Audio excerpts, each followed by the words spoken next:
মানে আগে যেরকম হচ্ছে তার থেকে যে অ্যাপ্রোচটা সেটা আস্তে আস্তে কমে গেছে।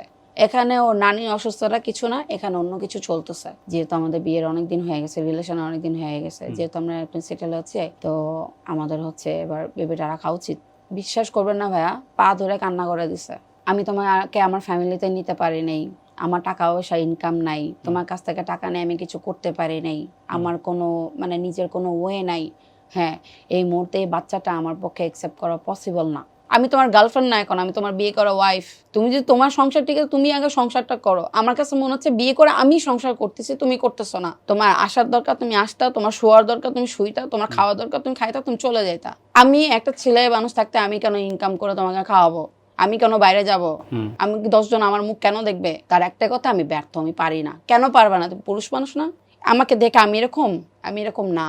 আপনি বলেন না যে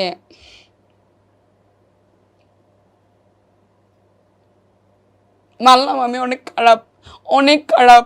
তারপর আমি আমার খারাপ সাইড থেকে এই লোকটাকে অনেক কিছু করে ট্রাই করছি যে না, সে আছে আমার গার্জিয়ান, সে আমাকে সাপোর্ট করুক।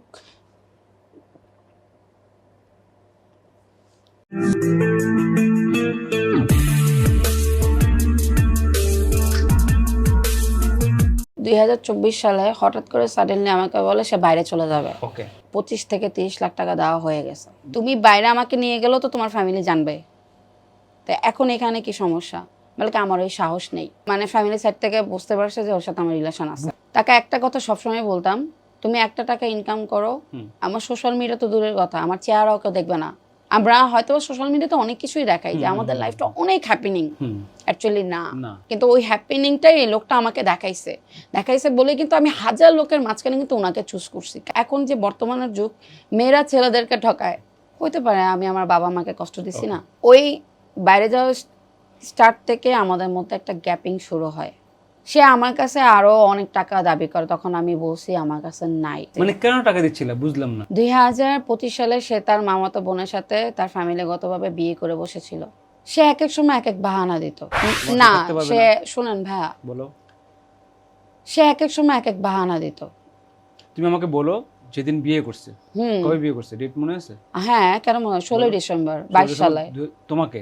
হ্যাঁ। এই যে ওর বোনকে যে বিয়ে করছে বললা, ওর হ্যাঁ, কাজিনকে? আপনার হচ্ছে এটা সম্ভবত 25 নভেম্বর ডিসেম্বরের মধ্যে। নভেম্বর ডিসেম্বরে তোমরা একসাথে ছিল না? না, কেন ছিলাম না এবার বলি। হ্যাঁ বলো, কখন থেকে তোমরা আলাদা? হ্যাঁ, আলাদা বলতে না, আলাদা না, মানে কয়েকদিনের জন্য সে বাইরে যেত, আবার চলে যেত, আর আমাদের 24 ঘন্টাই ফোনে কথা হতো। ওকে। তো এই জিনিসটা তখনই, যখন মাঝখানে হচ্ছে তার নানি অসুস্থ ছিল, তো সে হচ্ছে তার বাসা হচ্ছে সাভার, সে তার মানে ফ্যামিলি ব্যাকগ্রাউন্ড হচ্ছে সাভারের সাইডে, তার বাবার বাড়ি এবং তার মার বাড়ি দোনো সাইডে হচ্ছে সাভারের। তো নানি যখন অসুস্থ ছিল তখন আমাকে বলতো যে আমাদের ফ্যামিলি তো ওরকম বড় কেউ নাই, তো আমার নানির সাথে হচ্ছে আমার থাকতে হচ্ছে। তখন আমি বলছি যে বড় কেউ নাই মানে তোমার ভাইয়ারাও তো আছে, আরো ভাইয়ারাও তো আছে। তোমার ঠিক আছে মানলাম, আমি রেসপেক্ট করি তোমার নানি অসুস্থ, বাট তোমার নানি যখন স্টেবল হয়েছে, তোমার তো আত্মীয় স্বজনের অভাব নাই, তুমি কি টাইম পাচ্ছ না আমার সাথে দেখা করার? ফোনে কথা বলাটাই মেন থিং না? তুমি কি বুঝতেছো তোমার সাথে আমার দূরত্বটা কত বাড়ছে? কতদিন হয়েছে তখন তোমরা ছিলে না একসাথে? ছিলাম না বলতে তা না ভাইয়া, সে আমার সাথে দেখা করতো, আসতো আমার সাথে, ওর সাথে সারাদিনই কথা হতো, বাট আমার প্রতি যে ওর আগ্রহটা ওইটা কমে গেছে। মানে আমি ওর সাথে কথা বললেও আমার সাথে কথা বলতো, আমি ওকে আসতে বললেও আসতো। আচ্ছা।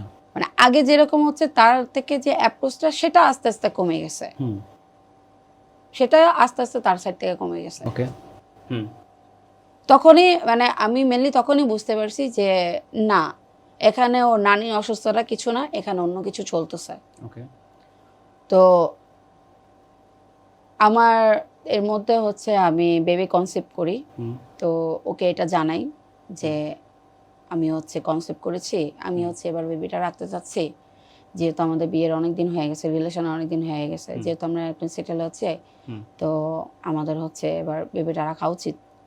তো সে বিশ্বাস করবেন না ভাইয়া, পা ধরে কান্না করে দিছে। ওকে। আমি তোমাকে আমার ফ্যামিলিতে নিতে পারি নাই, আমার টাকা পয়সা ইনকাম নাই, তোমার কাছ থেকে টাকা নেই, আমি কিছু করতে পারি নাই, আমার কোনো মানে নিজের কোনো ওয়ে নাই। হ্যাঁ এই মুহূর্তে এই বাচ্চাটা আমার পক্ষে অ্যাকসেপ্ট করা পসিবল না। তখন আমি বলছি তোমাকে তো আমাকেও অ্যাকসেপ্ট করা পসিবল ছিল না, রাইট? তুমি চাচ্ছটা কি? আমি তোমার গার্লফ্রেন্ড না এখন, আমি তোমার বিয়ে করা ওয়াইফ। তুমি যদি আমার মধ্যে চেঞ্জিং চাও, আগে তোমার মধ্যে চেঞ্জিং আনা লাগবে। তুমি যদি তোমার সংসার ঠিক আছে, তুমি আগে সংসারটা করো। আমার কাছে মনে হচ্ছে বিয়ে করে আমি সংসার করতেছি, তুমি করতেছো না। তুমি তোমার লাইফ নিয়ে ঠিকই আছো। এখান থেকে মনে হচ্ছে কি হ্যাঁ আমি বিয়ে ঠিকই করছি, আমি আগে যেরকম একা ছিলাম ওরকম একাই আছি, ওরকম একাই আমাকে ফালায় রাখছো। ফ্যামিলি বলতে আমার কিছু নাই। আগে মনে হতো ফ্যামিলি, এখন মনে হয় না।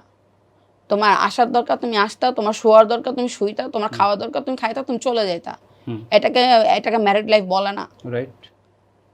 আমি একটা ছেলে মানুষ থাকতে আমি কেন ইনকাম করে তোমাকে খাওয়াবো? আমি কেন বাইরে যাব? আমি 10 জন আমার মুখ কেন দেখবে? আমি অ্যাজ এ ওয়াইফ হিসেবে তাকে প্রশ্নগুলো করতাম। তার একটা কথা, আমি ব্যর্থ, আমি পারি না। কেন পারবা না? তুমি পুরুষ মানুষ না? অনেক কিছুই আছে ভাই। আমি যদি এখন আমার মোবাইলটা খুলে দেখাই, আমার সাইড আর ওর সাইড টোটালি ডিফারেন্ট। আমি সংসারের কথা বলতাম আর সে বলতো আমি ব্যর্থ, আমি ব্যর্থ, আমি ব্যর্থ। তা আমিও তো অ্যাজ এ মেয়ে হিসেবে আমার তার প্রতি তো অতটুকু ঘৃণা তো চলে আসবে যে আমি কাকে বিয়ে করলাম ভাই। আমি আমার টাকা পয়সা দিছি, আমার সাপোর্ট দিছি, আমার যখন যেখানে যেটা দরকার হয়েছে আমি তাকে করে যাচ্ছিলাম, তার থেকে কোনো এফেক্টই পাচ্ছিলাম না।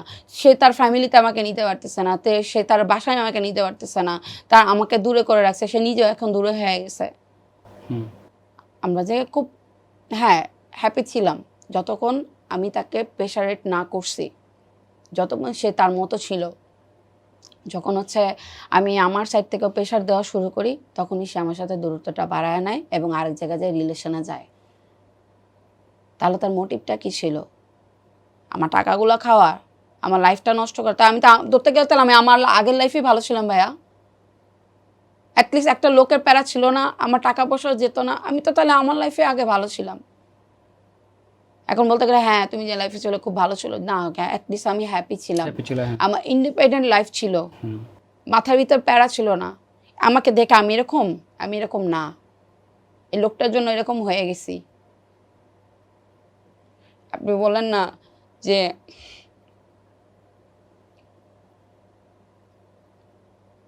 মানলাম আমি অনেক খারাপ, তারপর আমি আমার খারাপ সাইড থেকে লোকটাকে অনেক কিছু করে ট্রাই করছি যে না, সে আছে আমার গার্জিয়ান, সে আমাকে সাপোর্ট করুক। সে সাপোর্ট করছে তার বোনকে বিয়ে করে ওর সাথে থাকা, এটা সাপোর্ট। আমি যতই ডিফারেন্ট হই, তাহলে আমার তো ইয়া থাকবে না, তাই না?